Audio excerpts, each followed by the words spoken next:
아이 때문에 또 교육부 가셨군요.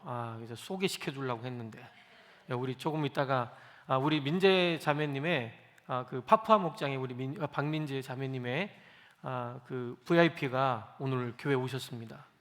그래서 교회 오셔서 지금 아이를 같이 데리고 왔는데 아마도 이제 교육부가 좀 어떻게 돌아가고 있는지도 좀 같이 보실 수 있고 또 예배도 같이 참석할 수 있을 것 같은데 앞으로 여러분들이 좀 계속 또 관심 가지고 기도 부탁드리겠습니다. 그리고 또 스리랑카 목장에 우리 정민 자매님도 오셨네요. 네, 루나하고 같이 또 이렇게 오게 됐네요. 네, 너무 반갑습니다. 네, 반갑습니다. 네, 네, 그리고 뭐 또 없죠? 네, 네. 나중에 또 서운하다고 할까봐. 오늘 제목이 그거거든. 네, 할렐루야. 네, 오늘은요 따라서 해봅시다. 서운함을 물리쳐야 합니다. 다시 한번요. 서운함을 물리쳐야 합니다. 여러분, 제가 요즘에 내적 치유를 좀 많이 좀 이렇게 해드리고 있습니다. 해드리고 있는데 정말 필요한 분들이 있으면 언제든지 저한테 오시기 바랍니다. 그러니까 어떤 분들이 오셔야 되냐면 꼭 이런 분들이에요. 신앙생활하는데 뭐가 자꾸 걸려요. 더 이상 넘어가지가 않아요. 그리고 또 한 가지는요, 자꾸 예전에는 어떤 마음이었냐면 정말 내 모든 것을 다 주고서라도 할 수 있는 그런 믿음을 좀 가질 수 있었는데 갑자기 내가 완전히 바뀌어버린 나를 보게 되는 거죠. 그러한 사람들, 그러한 분들, 또 이게 또 나이 드신 분들도 가능합니다. 나이 드신 분들은요, 뭔지 모르게 자꾸 뭐 하나만 건드리면 이렇게 분노가 나시는 분들도 계세요. 그러니까 우리가 심지를 건드린다고 그러죠. 심리학에서 뭐는 그 심지를 딱 건드리면 라이터를 딱 켜버리면 그냥 빵 터져버리는. 여러분 그 혹시 가스 가득 차 있는데 거기다가 이 불을 딱 붙이면 어떻게 됩니까? 빵 하고 터지죠. 그러한 것들, 그러한 마음들이 있는 분들이 있으면 언제든지 저를 찾아오시기 바랍니다. 그리고 우울증, 불면증 이런 거요, 하나님 안에 있으면 껌입니다. 아멘 하셔야지. 우리 교회가 다 하는 건 다 좋아, 다 좋은데 아멘을 잘 안 해. 속으로 하시나 봐. 그렇지? 그래. 겉으로 내뱉으세요. 그러니까 우리 여성분들 있잖아요. 여성분들 남편한테 그러잖아요. 나 사랑해?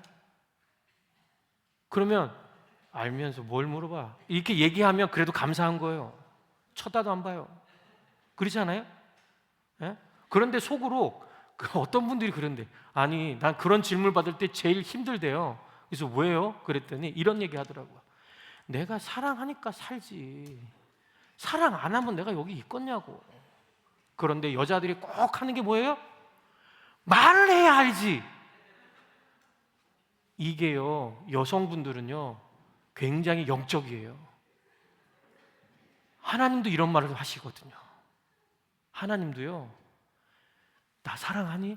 아시면서 왜 그래요 진짜. 내가 하나님 사랑하니까 이 자리에 앉아있죠. 아니 좀 말 좀 하라고.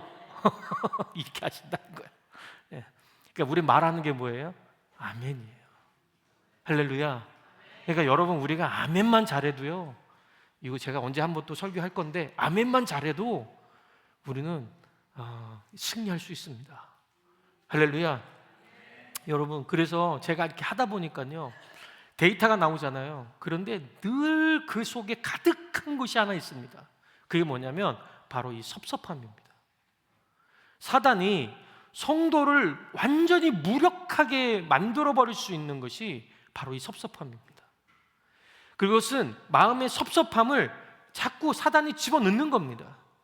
소위 섭섭마귀가 사로잡혀가지고요 섭섭병에 걸리기 시작하는 겁니다. 그래서 여러분들 이런 거 있죠. 목사에게 섭섭하잖아요. 그러면 섭섭한 마음을 가진 사람은요, 목사가 무슨 설교를 해도요, 아주 막 명설교를 해도요 안 듣습니다. 안 들어요.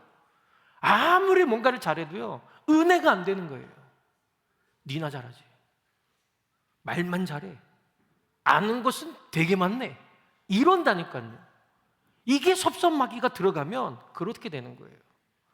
그리고 굉장히 빈정거려요. 아니, 지나 잘하지 뭐, 지는 그렇게 사나? 뭐 이렇게 얘기하는 거예요. 저도 찌를 때 많아요. 이 말씀 전하잖아요. 그러면 제가 여러분들한테 주는 말씀이 아니라 하나님이 저를 포함해서 여러분들에게 주시는 말씀이거든요. 때로는요, 저도요 찔릴 때가 엄청 많아요. 그래서 저는 뱉고 나서 우리 가족들을 본다니까요. 우리 가족들이 또 욕하진 않을까. 저한테 섭섭해지면요, 목사한테 섭섭하면 그렇게 됩니다. 여러분, 섭섭함이 쌓이면 목사가 설교를 통해서 자기를 친다고 생각합니다. 그리고 마음이 미움이 생기기 시작하거든요. 그리고 나서 나중에는요, 교회 일에 사사건건 불평과 원망을 하기 시작합니다. 참 희한하죠. 그리고 나서 그러다가요, 결국에는 사사건건 딴지를 거는 트러블 메이커가 돼버리는 거예요. 사실 아무것도 아닌 것에서 비롯된 섭섭함이 이런 심각한 문제로 번지게 됩니다. 여러분 삶 속에서는 안 그럴까요? 여러분들 삶 속에서는 안 그래요? 예, 벌써부터 이런 분들도 계시는데, 네, 우리 삶 속에서도 그러잖아요. 우리가 부부싸움 하는데 어때요? 별것 아닌 것 같아요. 싸운단 말이에요. 예, 큰일 가지고는 싸워요? 별로 안 싸워요. 큰일 가지고는요, 서로 마음이 합해서 그래, 이럴 때는 이렇게 해야 돼, 저럴 때는 저렇게 해야 돼 하면서 우리가 잘 이렇게 만들어 가거든요. 그런데 아주 작은 거, 양말을 뒤집어 놓거나, 그렇죠? 그리고 속옷을 아무 데나 막 버린다거나 뭐 이런 것 때문에 이제 싸우기 시작하는 거예요. 그렇잖아요? 그리고 용돈을 주는데 뭐 10불짜리를 줘야 되는데, 만약 10불짜리를 줘야 되는데 5불짜리 2개 줬다고 그것 때문에 화가 나지고 이혼도 했다니까요. 그것 때문에. 별것도 아닌 거 가지고 이렇게 많이들 하는 거예요. 그게 왜 그러냐? 별것도 아닌 일이라고 생각하는 그것, 거기가 틈이 되는 거예요.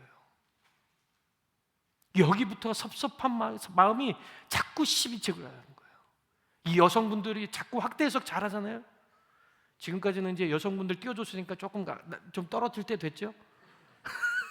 우리 여성분들이요, 잘하는 거 정말 잘해요. 그런데 뭐가 있냐면요, 이게 소설을 쓰기 시작하면요, 걷잡을 수가 없어요.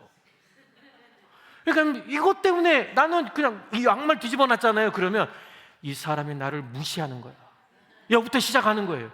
이거는 내가 지금까지 얘기했는데 이렇게 무시를 하니까 나는 양말을 뒤집어 놔가지고 결국에는 예전에 보니까 어떤 한 말이 딱 꽂히는 거야. 맞네. 이 사람이 그때부터 나를 무시했네. 보니까 그때부터 양말을 뒤집어 놓은 거야. 이렇게 쓴다니까. 그러고 나서 나한테 할 말 없어? 이러고 나오면 이제 남자들은 이러고 있다가 이제 멘붕이 오는 거죠. 네. 네?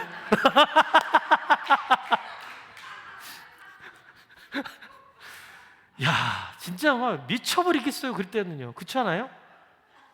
근데 여러분 오해하지 마세요. 우리 집은 안 그렇습니다. 우리 집이 그렇다는 얘기는 어떻게 저 목사님 그렇게 리얼하게 잘하세요? 경험담에서 나오는 거 아니에요? 이거 절대 아니에요. 절대 아니에요. 예, 저도 많이 들었으니까.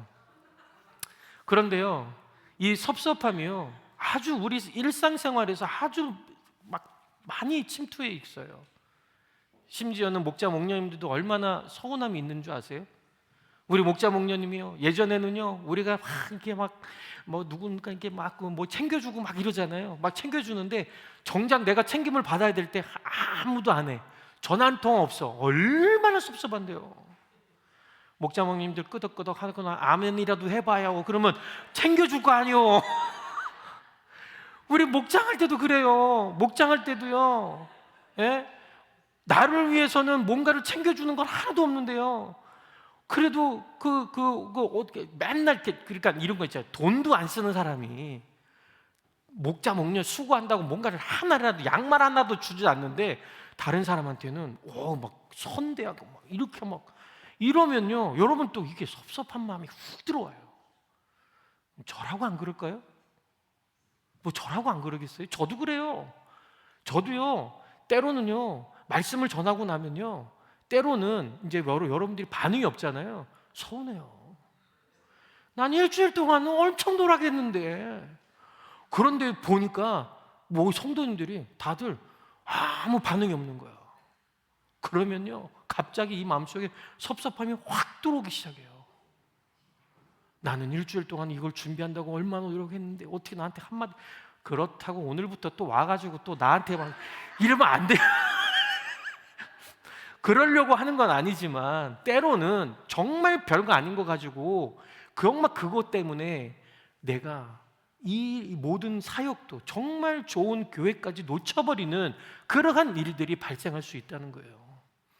자, 그러면 오늘 성경 말씀을 한번 보자고요. 오늘 성경 말씀에 기가 막히죠. 이 서운함이라는 것이 이 성경 말씀에 곳곳에 있거든요. 그런데 이 서운함을 너무나도 잘 드러내주고 있는 본문이 하나가 바로 그게 오늘 본문이에요.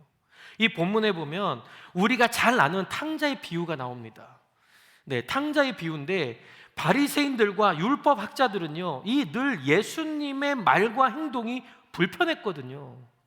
그래서 왜냐하면 죄인을 가까이 하고 병든 자를 가까이 하고 유대인들이 아주 싫어하는 세리들을 가까이 있기 때문에 이 율법학자들은 예수님을 너무 불편하게 생각했던 거예요. 자, 한번 볼까요? 누가복음 15장 2절이에요. 15장 2절을 한번 봅시다. 제가 한번 읽어드릴게요. 바리새파 사람들은 율법학자들은 투덜거리며 말하였다. 이 사람이 누구랑 같이 있어요? 죄인들을 맞아들이고 그들과 함께 무엇을 먹어요? 음식을 먹는다. 자, 그러니까 이러기 때문에 이들은 늘 머릿속에 투덜거렸다고 하는 거예요. 그런데 보세요. 율법학장들은 예수님이 자신들을 기대한 대로 행동하지 않았기 때문에 투덜거린 거예요. 결국 섭섭함의 원인이 뭔지 아세요? 내 기준이에요. 섭섭함은요, 내 기준에서부터 시작이 되는 거예요. 결국에는 섭섭함이 너의 기준에서 생기면 너의 기준을 통해서는 절대 생기지 않는 것이 뭐예요? 섭섭함이에요. 다른 사람의 기준을 대고 우리가 생기는 감정은 배려예요. 우리가 다른 사람들의 기준을 세워서 그 사람에게 맞춰주기 위해서 우리는 배려하고 겸손한 내가 되는 거예요. 때로는 수준이 낮은 사람은 내가 수준이 낮은 자리로 가는 거예요. 제가 어린이 사역할 때도요, 제가 어린이 사역할 때 어린이들에게 자, 하나님께서 우리에게 이런 말씀을 주셨습니다. 성령 충만해라, 막 믿음 충만해, 이렇게 전해주실 줄 알아주세요? 절대 그렇게 안 했거든요. 저도 아이들 수준으로 내려가는 거예요. 아이들 수준으로 내려가야 이 아이들하고 수준이 맞는 거예요. 여러분, 우리에게 있어서 섭섭함은요, 나로부터 시작되는 거예요. 그러니까 자꾸 나를 중심으로 내가 하는 순간 우리는 뭐가 돼요? 섭섭함이 분노가 되고, 분노가 결국에는 다른 사람 딴지 걸게 하고 다른 사람을 불편하게 만드는 그러한 성품이 된다는 것입니다. 사람들은요, 내가 가까이 하는 사람, 내가 좋아하는 사람, 내가 함께하는 사람들이 나처럼 생각하고 나처럼 말하고 나처럼 행동하기를 기대하기 때문인 거예요. 그런데 그런 기대가 무너지면 실망합니다. 그리고 서운하고 섭섭한 마음이 자꾸 들어가기 시작하는 거죠. 또 다른 사람이 나와 같은 생각, 나와 같은 행동, 나와 같은 말을 할 때에 동질감을 느끼기 시작하는 거예요. 그리고 그 사람을 신뢰합니다. 오늘 저는 집안의 탕자라고 불리워지는 이 큰아들을 보려고 합니다. 이 큰아들을 통해서 일상에서 경험하는 서운한 감정을 어떻게 하면 물리칠 수 있을까? 이 서운한 감정을 어떻게 하면 좀 해결할 수 있을까? 이것을 우리 한번 배워보려고 하는 것입니다. 예수님께서 죄인들을, 또 세리들, 그리고 병자들을 가까이 하는 자신을 못마땅하게 생각하는 이 바리새인들과 율법학자들에게 세 가지 비유를 말씀하십니다. 첫 번째는 잃어버린 양, 두 번째 비유는 잃어버린 동전, 세 번째는 잃어버린 탕자. 이 세 가지의 비유를 얘기합니다. 자, 이 얘기를 통해서 하나님께서는 진정으로 원하시는 것이 무엇인지를 교훈해 주시는 거예요. 집안의 탕자인 큰아들은요, 아버지의 재산을 가지고 타국에서 다 잃어버리고 거지가 되어 돌아온 동생에게 지나치게 잘해주는 것에 대한 못마땅한 인식이 있는 거예요. 자, 이것은 바로 바리새인들과 율법학자들이 예수님께 느끼는 감정이었다라고 하는 겁니다. 내가 싫어하는 사람을, 내가 좋아하는 사람, 또 내가 사랑하는 사람이 가까이 하고 잘해주면 느끼는 감정이 바로 이런 거예요.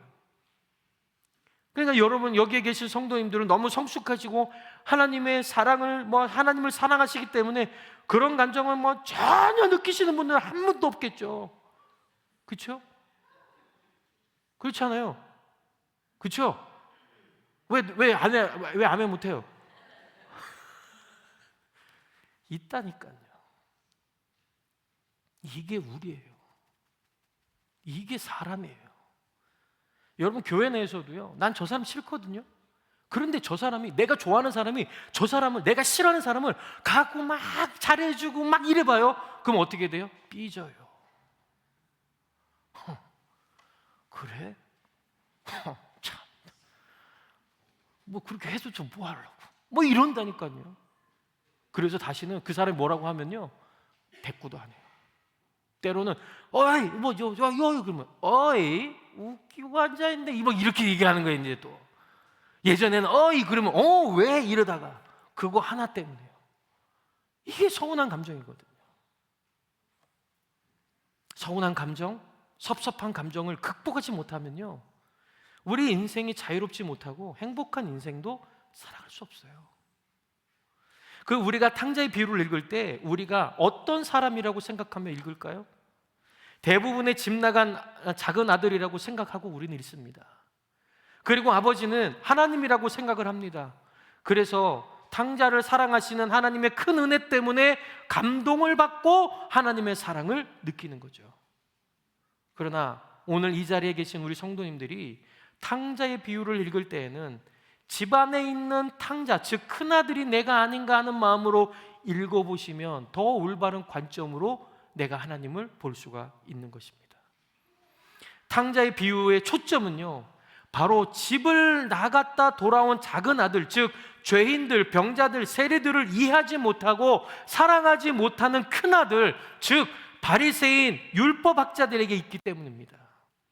집안에 남아있던 큰아들이 어떻게 하면 서운하고 섭섭한 감정을 극복해내고 기뻐하고 행복한 신앙생활을 또 인생을 살아갈 수 있을지, 우리는 이곳에 지혜가 있다는 겁니다.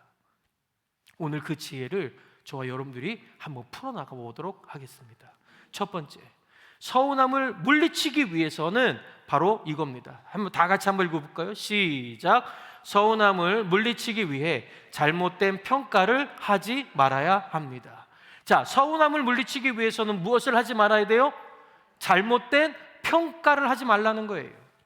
큰아들은 밭에서 열심히 일을 하고 집으로 돌아오는데 춤추는 소리, 음악 소리가 집에서 들려왔습니다. 자, 그래서 이 하인에게 집안에 무슨 일이 있는지 물어봤거든요. 그랬더니 하인의 입에서 들려오는 소리가 기가 막힌 소리가 들리는 겁니다. 네, 아버지의 소중한 재산을 타국에 가서 기생들과 허랑방탕하게 탕자난 동생이 돌아왔는데 이 난리를 치면서 환영하고 축복하고 축하를 하고 잔치를 한다는 것이 말이 되느냐 하는 것입니다. 작은 아들이 무슨 전쟁에서 승리하고 돌아온 개선 장군도 아닌데 말입니다. 아니면 객지에서 나가서 산전수전 다 겪고 성공해서 금의 환영을 했던 사람이었습니까? 그런 사람도 아니었습니다. 큰아들은요, 기쁜 얼굴, 환한 얼굴, 세상의 소중한 보물을 얻듯이 기뻐하시는 아버지를 보면서 더욱더 화가 나서 집 안에 들어가라고 하지 않았다라고 하는 것입니다. 그러면 분노의 원인이 뭘까요? 불평의 원인은 뭘까요? 대부분 잘못된 평가, 잘못된 판단에서 나오는 경우가 굉장히 많습니다. 그렇다면 오늘 이 큰아들의 평가는, 판단은 무엇을, 자신을 어떻게 평가하는지 한번 보자는 거예요. 그것이 오늘 본문 29절에 나와 있습니다. 한번 다 같이 한번 읽어볼까요? 시작. 그러나 그는 아버지에게 대답하였다. 나는 이렇게 여러 해를 두고 아버지를 섬기고 있고 아버지의 명령을 한 번도 어긴 일이 없는데 나에게는 친구들과 함께 즐기라고 염소 새끼 한 마리도 주신 일이 없습니다. 예, 자신은 아버지에게 뭐라고 지금 얘기하고 있습니까? 충성되었다라고 하는 겁니다. 나는 아버지에게 충성했습니다. 또 난 아버지에게 성실하게 했습니다. 그리고 아버지의 명령을 단 한 번도 어긴 적이 없는 그러한 효자 중에 효자입니다 라고 얘기하고 있는 겁니다. 지금 누가 평가하고 있습니까? 자기 자신을 그렇게 평가한다는 거예요. 흠이 없는 아들, 티가 없는 아들, 실수하지 않는 아들이라는 뜻이겠죠. 자기 공로, 자기 의로움이 가득한 아들입니다. 우리가 하나님의 은혜 때문에 열심히 주님을 섬기고 순종하고 봉사를 하지만 때로는 열심히 하다 보면요, 하나님의 은혜는 없어지고 그 자리에 나의 공로가 들어갈 때가 있어요. 그리고 나의 희생이 들어갈 때가 있어요. 내 의가 그 안에 들어갈 때가 있습니다. 그러면 사탄이 역사하기 시작하는 겁니다. 우리가 다른 사람들보다 더 섬기고 희생하고 순종하고 봉사를 한다고 할지라도 주님의 은혜가 소멸되지 않아야 가능하다는 거예요. 그러면 우리가 열심히 할 수 있는 것은 누구의 덕입니까? 우리가 열심히 살아갈 수 있는 힘을 주신 분이 누구입니까? 우리가 잘 먹고 잘 살 수 있는 이 모든 것의 원인은 누구 때문에 우리가 이렇게 잘 살고 있습니까? 내가 뭔가를 열심히 해서요? 내가 뭔가를 열심히 노력을 해서? 내가 그만큼 열심히 하나님께 기도해서요? 아니에요. 예, 물론 그것이 통로가 될 수는 있겠습니다. 그렇지만 그렇게 했다고 해서 그러면 우리의 구원은 잘못된 거예요. 우리의 구원은 선물로 주시는 거예요. 내가 뭔가를 노력해서 받는 게 아니란 말이에요. 내가 뭔가를 정말 노력했고 내가 희생을 하고 내가 뭔가를 열심히 했기 때문에 하나님이 나한테 짜잔하고 너한테 구원을 선물로 줄게 하고 보상을 주시는 그 하나님이 아니란 말입니다. 하나님은 우리에게 구원을 선물로 주시는 거예요. 누가 우리에게 구원을 선물로 주시는데 돈 받는 사람 있습니까? 우리에게 선물로 그 구원을 주셨는데 하나님께서 우리에게 뭔가를 하래요? 잘못된 거예요. 하나님은요, 우리에게 구원을 주실 때에는 값없이 주신 거예요. 값없이 주신 은혜에 우리가 자꾸 뭔가를 하려고 노력을 하면 뭐가 돼요? 내 의가 되는 거예요. 나처럼 하지 않는 사람이 있으면 어떻게 돼요? 너는 왜 나처럼 하지 않니? 너는 왜 나처럼 열심히 하지 않니? 이렇게 되는 거예요. 우리가 집안에서도 마찬가지죠. 열심히 여성분들이 열심히 가사 일을 합니다. 열심히 내가 독방 육아를 하면서 열심히 육아를 합니다. 그런데요, 내가 이렇게 열심히 하는데 남편이 갑자기 들어오더니 아이들 안 받고 갑자기 소파에 들어눕기 시작하고 이거 하기 시작하는 거예요. 그러면 무슨 생각 들어와요? 섭섭함이 딱 들어오는 거예요. 그런 거 아니에요? 그러니까요, 우리가 희한하다니까요. 근데 한번 돌아보셔도 생각해 보세요. 남편 예전에 미사고라는 프로그램이 있었는데 한국에, 여기서도 보신 분이 계시나요? 미사고라는 TV 프로그램이 있었거든요. 근데 그 TV 프로그램인데 미안해, 고마워, 사랑해, 이 세 가지의 말을 하는 거예요. 이 세 가지 말을 하는데 이 부부 관계가 좋지 않은 분들을 이제 사연을 보내주면 이 사람들이 이제 하는 일이 뭐냐면 아내는 남편이 하는 일을 뒤에서 보는 거예요. 뒤에서 하루를 어떻게 보내고 있나 그걸 보는 거고요. 또 남편도 저 아내를 어떻게 육아를 하고 있나 그걸 쳐다보는 거예요. 서로가 그걸 보면서 느끼는 거죠.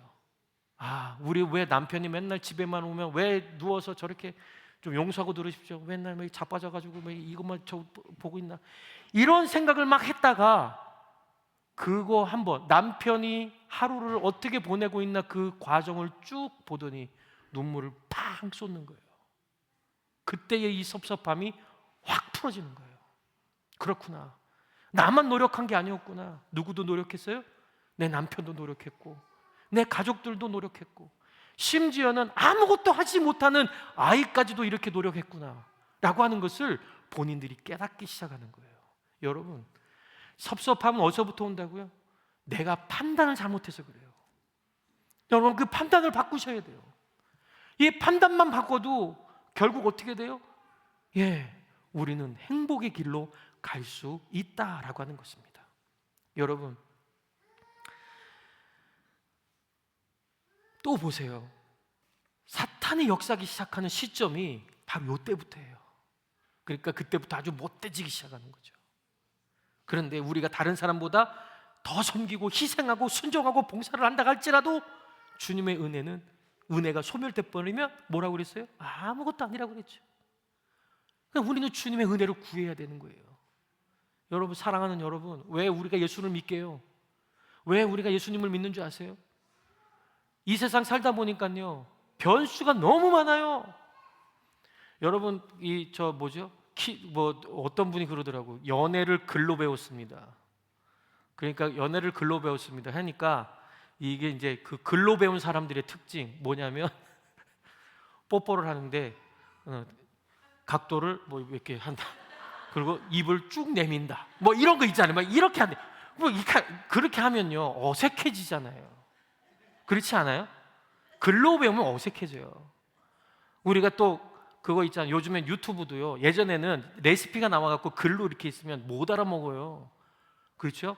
그래서 저도 한번 당한 적이 있어요. 어떤 분이 귀중한 레시피 해가지고 쭉 해놓은 거예요. 그래서 야, 요대로 하면 되겠구나 하고 막 했어요. 그런데요, 나중에 먹어보니까 맛이 없어요. 이거 왜 이러지? 그랬더니 밑에 뭐라고 써 있는 줄 아세요? 이대로 하면 망합니다. 이렇게 돼 있는 거예요. 그러니까 여러분, 우리도 봐도요, 잘 봐야 돼요. 그런데 이렇듯이 우리는 인생을 살아가는데 얼마나 많은 변수가 생기는지 몰라요. 그 변수를 통해서 우리는 경험으로 배우는 거예요. 그렇기 때문에 우리는요, 이때마다 어떤 원칙을 가지고 가는 거 중요해요. 가정교회도 그렇잖아요. 원칙을 가지고 가면요, 우리도 원칙을 들여다보면요, 이 가정교회 다 무너져요. 이거 지금 안 하는 거예요. 우리 교회에 맞게 가는 게 유동성이 있어야 되고 신축성이 있어야 되겠죠. 마찬가지예요. 우리에게도 있어도 유동성이 있어야 되고 신축성이 있어야 되거든요. 그런데 내 틀을 딱 가둬놓는 순간 어떻게 돼요? 섭섭함이 들어오기 시작하는 거예요. 그 틀을 깨야 돼요. 저럴 수도 있겠구나. 따라서 해봅시다. 저럴 수도 있겠구나. 다 이유가 있겠지. 안 하시는 분들은 또 뭐예요? 저럴 수도 있겠구나. 다 이유가 있겠지. 알겠죠? 네. 다 이유가 있어요. 아유, 저것들 진짜 우리 자녀들 보면 그렇잖아요. 아유, 저것들 그냥 이렇게 하는데 다 이유가 있는 거예요. 할렐루야. 이용은 하지 마세요. 자, 그런데요, 중요한 건 큰아들은요, 또 작은 아들에 대해서 어떻게 평가하는지 한번 보실래요? 30절에 있어요. 30절에 있는데 한번 또 보세요. 다 같이 읽습니다. 시작. 그런데 창녀들과 어울려서 아버지의 재산을 다 삼켜버린 이 아들이 오니까 그를 위해서는 살찐 송아리를 잡으셨습니다. 자, 아버지의 소중한 재산을 탕진한 나쁜 인간이란 거예요. 누가요? 내 동생이요. 나는요? 나는 누구예요? 효도하고, 나는 의롭고, 나는 어떤 사람이에요? 아주 똑똑하고, 그리고 열심을 다해서 살았던 그런 사람이란 말이에요. 그런데 너는 개차반이라 이거죠. 이런 판단이 결국 어떻게 해요? 있다 보니까 판단을 흐릿흐릿하게 가는 거예요. 살찐 송아지를 잡는 그 하인들의 모습을 보면서 기가 찬 거죠. 큰아들은요, 자신에 대한 너무 관대하고 과분한 평가를 내렸지만 작은 아들에 대해서는 긍정적인 좋은 평가는 단 하나도 없었습니다. 불쌍히 여기는 마음은 눈꼽만큼도 없습니다. 불꽃 같은 눈꼽만큼도 없어요. 가엾게 여기는 마음, 치근하게 여기는 마음, 전혀 없다는 거예요. 여러분, 늦었지만 그래도 살아서 돌아온 곳이 어디입니까? 재산은 다 잃어버렸지만 건강하게 돌아온 것이 얼마나 기쁘지 않을까요? 얼마나 기쁘겠어요. 그런데 그런 부분에 대해서는 전혀 생각을 안 하는 거예요. 우리가 믿는 생활을 할 때 하나님 마음, 하나님의 눈으로 보아야 이웃을 바라보는 그 시선이 바뀔 수가 있고 올바른 평가를 할 수 있는 거예요. 여러분, 가정교회 내에서 이런 길이 있었습니다. 어느 교회가 교도소하고 이제 결연을 맺은 거예요. 이제 결연을 맺었는데 막 교인들이 막 눈물을 뿌려가면서요, 내가 그래요, 그 재소자들을 내가 참 품겠습니다 했는데 진짜 재소자가 왔네. 그런데 살인 미수에, 강간에, 그리고 아동 폭력에 뭐 이런 사람, 그래서 전과가 4범인가 5범인가 저 뒤에 왔대요. 자, 누가 섬기실 거예요? 그랬더니 주여, 손을 안 들더래요. 아니, 우리가 예배 시간에는요, 우리 헌신합시다 그럴 때는요, 주여, 내가 우리가 하겠습니다, 내가 기쁩니다 했는데 진짜 실제로 와 있으니까요. 나중에 그래서 목사님 찾아다녔대요. 찾아다니면서 얘기하니까 딱 이러더래요. 저희는 아이들이 있는데 혹시 아이들 또 때리면 어떻게 해요? 우리는 여자들이 많은데 혹시 저 새끼가 이상한 짓거리 하면 어떻게 해요? 이러고 앉아 있는 거예요. 여러분, 물론 우리가 그런 분들이 많이 왔다고 한번 우리 교회 가정해 봅시다. 그러면 여기 목자 목녀님들 한번 미리 한번 알아볼까요? 저도 여러분 어떻게 하실래요? 그런 분들 왔을 때 어떻게 하실래요? 우리는 평가를 해버리는 거거든요. 그런데요, 이 목사님이 눈물로 호소를 하기 시작했습니다. 우리가 이거밖에 안 됩니까? 그러면서 이 목사님이 섬기겠다고 하셨습니다. 근데 그 말씀을 들었던 이 모든 성도들이 회개하고, 그래서 그 교회에 제소자가 21명이 목장에 다 들어가 있습니다. 그런데 이분들이 얼마나 하나님을 만나니까, 얼마나 정말 하나님을 위해서 나가는지 그 모습을 바라볼 때 너무나도 주님 안에서 행복을 느꼈다는 거 아닙니까? 우리의 판단이, 그런 사람들은요 그렇게밖에 판단이 안 되는 거예요. 여러분, 그러기 위해서 우리가 뭘 받아야 돼요? 은혜를 받아야 되는 거예요. 하나님이 나 같은 것도 살려주셨다. 하나님이 나 같은 것도 은혜 주셔서 지금 이 자리에서 하나님을 아바, 아버지 부를 수 있는 힘을 주셨다. 그렇다면 너도 그런 사람이 될 수 있다. 내가 도와줄게. 내가 너를 도와줄게. 이러고 나아가는 우리가 되어야 된다는 것입니다. 사무엘상 16장 7절에 이런 말씀이 나와 있습니다. 한번 보겠습니다. 그러나 주님께서 사무엘에게 이르셨다. 너는 그의 준수한 겉모습과 큰 키만을 보아서는 안 된다. 그는 내가 세운 사람이 아니다. 나는 사람이 판단하는 것처럼 그렇게 판단하진 않는다. 사람은 겉모습만을 따라 판단하지만 나 주는 무엇을 본다? 중심을 본다. 우리의 삶, 우리의 신분들, 우리가 겉으로 나타나는 것들은 별거 아니에요. 그렇지만 그 마음 속에 있는 심지, 그 마음을 하나님은 보시고 그 마음을 쓰신다는 거예요.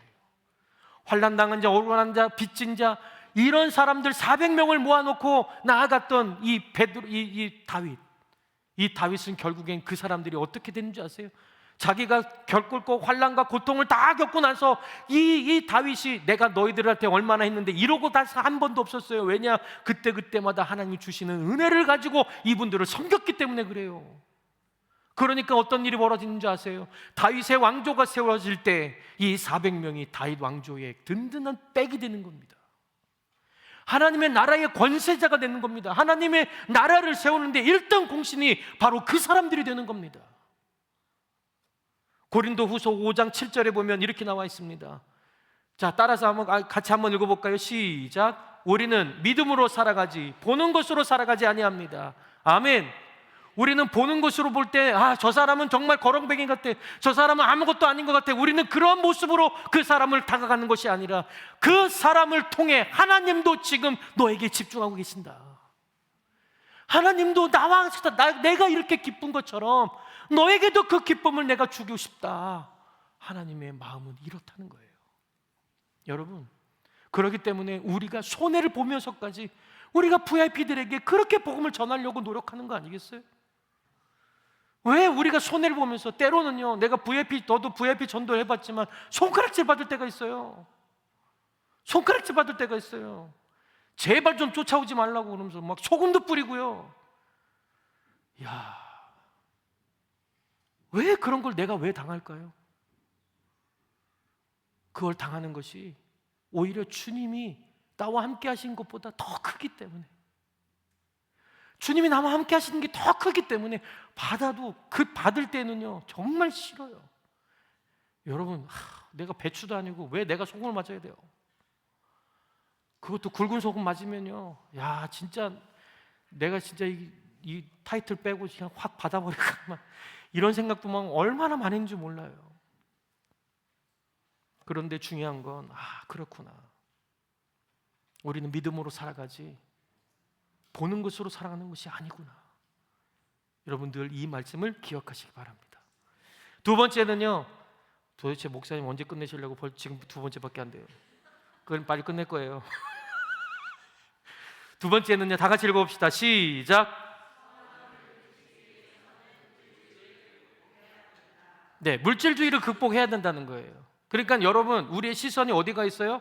물질에 가 있는 거예요. 그러니까 이 큰 아들이 작은 아들을 볼 때에 거기로만 보는 거예요. 여러분, 내가 뭔가를 이해타산적으로 가지 말라는 겁니다. 내가 이해타산적으로 가기 시작하면 결국에는 우리는 서운함이 내 마음 가운데 들어오기 시작하는 겁니다.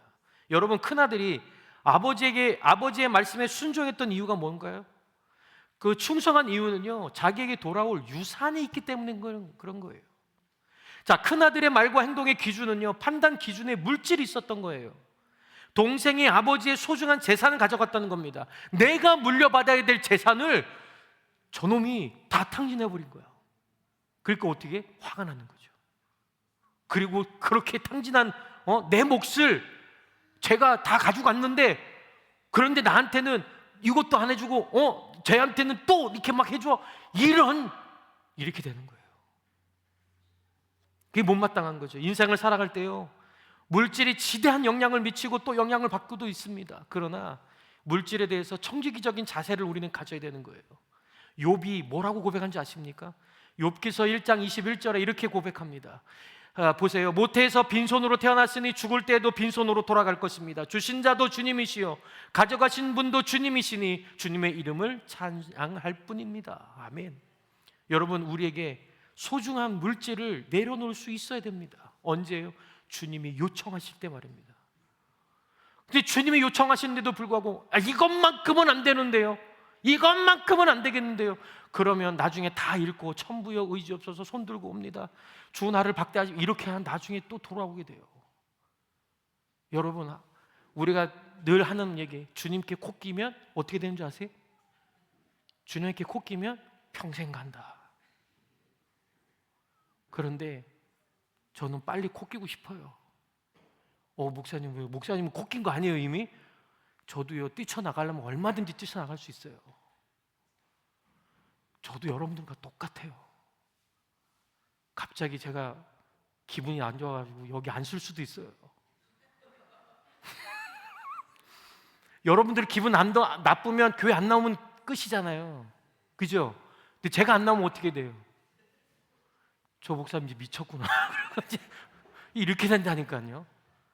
근데 저도요, 똑같아요. 여러분들과 다를 게 없어요. 제가 예전에 계속 말씀드렸지만 제가 그러잖아요. 어떤 권사님의 아들에게 너가 아들이 자꾸 교회 안 간다고 하니까 네가 교회 가야 되는 세 가지 이유. 첫 번째, 하나님의 은혜를 경험해야 되니까. 두 번째, 그래도 네가 예수 믿는 사람인데 안 가면 되겠니? 세 번째, 네가 그 교회 담임 목사니까 가야 되지 않겠니?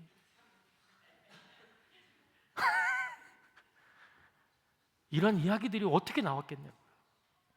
여러분, 그래서 저를 보실 때에 우리 목사님은 저러지 않을 거야. 아니요, 똑같아요. 여러분들이 남편하고 똑같아요. 저도. 그런데 안 그런 척할 뿐이죠. 중요한 건 여러분들이나 저나 같은 사람이에요. 저도 마음속에 울분이 있을 때가 있어요. 그런데 그것을 감추는 거예요. 왜요? 말씀이 있기 때문에. 제가 돈을 싫어하겠어요? 제 몸을 보세요. 소를 한 마리 때려잡고 먹고도 남을 만한 그런 체격 아니겠어요? 그렇죠? 그렇잖아요. 그런데 제가 돈을 싫어하겠어요? 돈이 있으면 제가 원하는 막 고기도 막 제가 막 여러분 뭐 스테이크 먹고 싶어요? 차차차차 사주고 막 와, 이런 거 저 생색내는 거 정말 좋아하는 거예요. 그래서 우리 이거 제 아동부 사역하면서 그런 것 같아요. 애들 뭐 사줘요. 그리고 쫙 사주는데 사주고 나서 제가 그래요. 여기 누가 사줬어? 누가 사줬어? 그러면 목사님이요. 그렇지. 집에 가서 만방에 알리거라. 이러거든요. 저도 그거 좋거든요. 예, 저도 돈 좋아해요. 그런데 주신 자도 여호와시고 취하신 자도 여호와시다.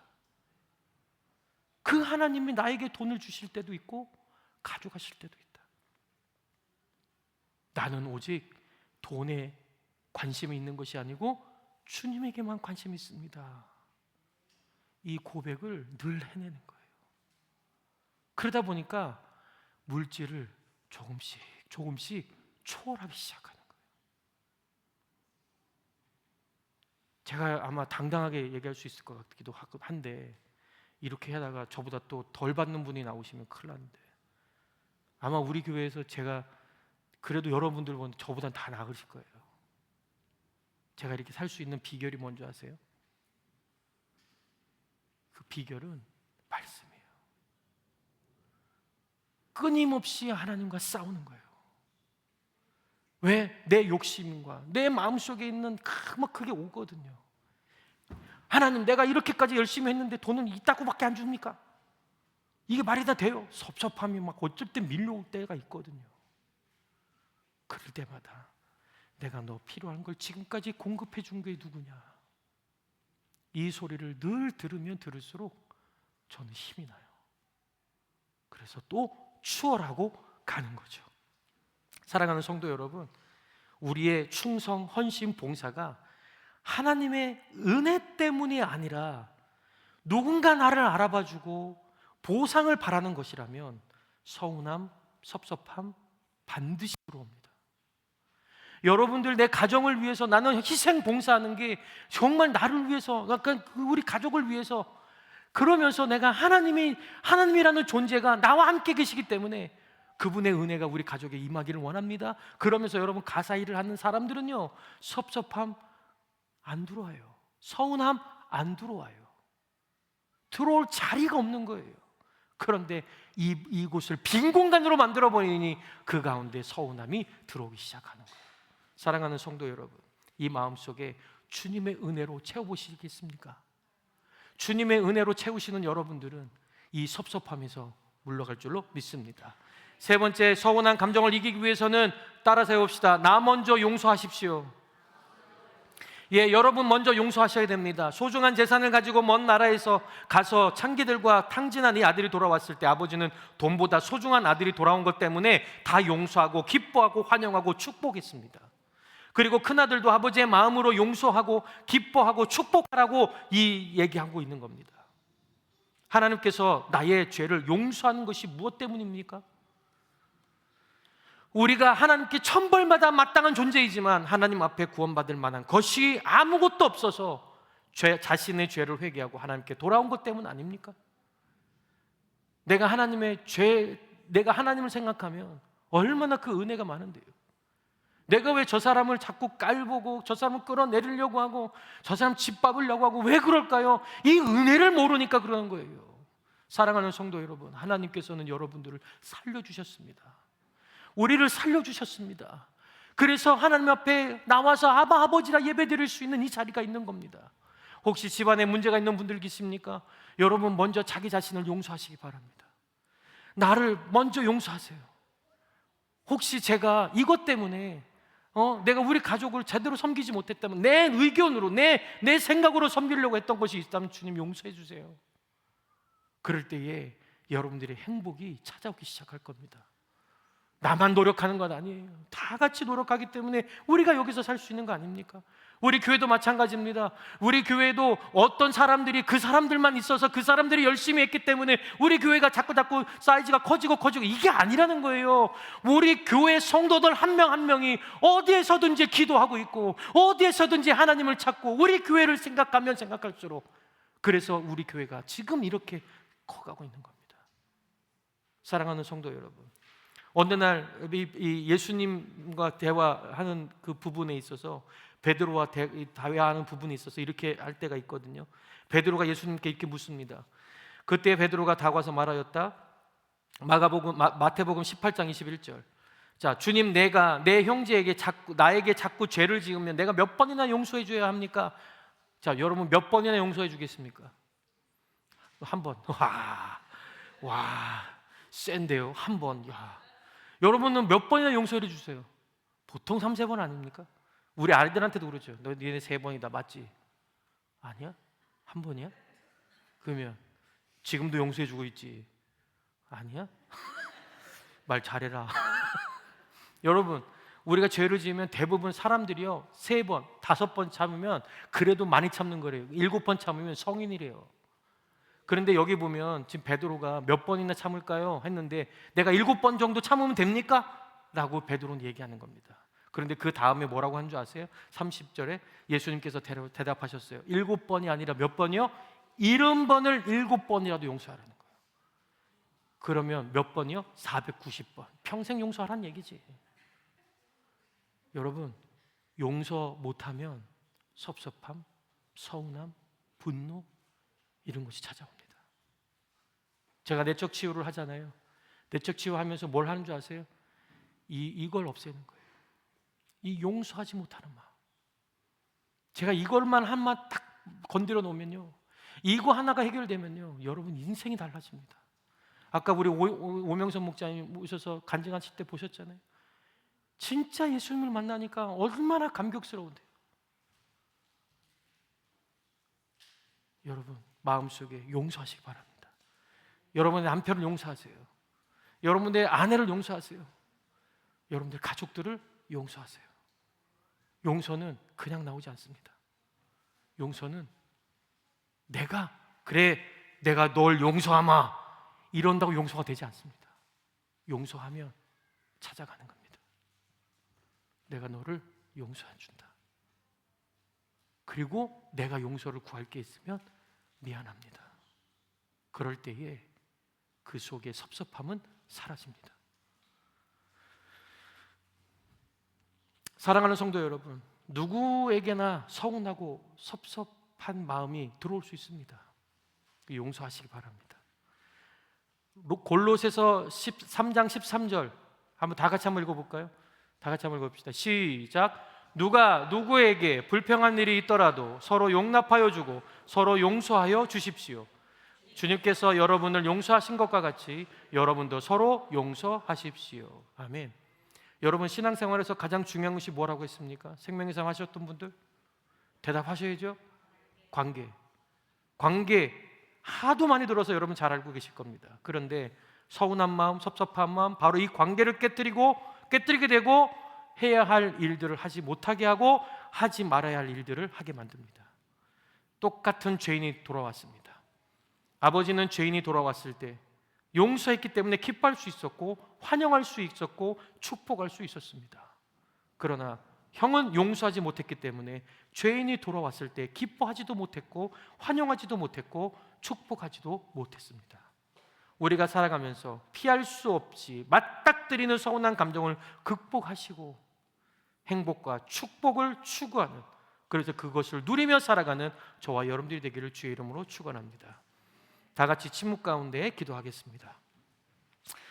말씀을 듣는 가운데 나에게 주시는 말씀을 오늘 결단에 적으신 분들은 그 말씀을 가지고 순종할 수 있기를 기도하시기 바랍니다. 아직 그렇게 하지 못하고 오늘의 결단에 빈 공간으로 있는 분들은 1분 동안 침묵의 기도 시간을 드릴 테니까 오늘 들은 말씀을 생각하시면서 하나님께서 나에게 주신 음성이 무엇인가 한번 들어보시기 바랍니다. 침묵 가운데 가만히 기다리시면서 오늘 들은 말씀 가운데 나에게 필요로 하는 말씀이 무엇인지, 내가 행동으로 옮겨야 할 것이 무엇인지 한 가지 정하시기 바랍니다. 그리고 듣는 가운데 하나님께서 말씀을 주시는 것이 어떤 것인지 들어보시고 그것을 결단으로 옮기시기 바랍니다. 침묵 가운데 하나님의 음성에 귀를 기울이도록 하겠습니다.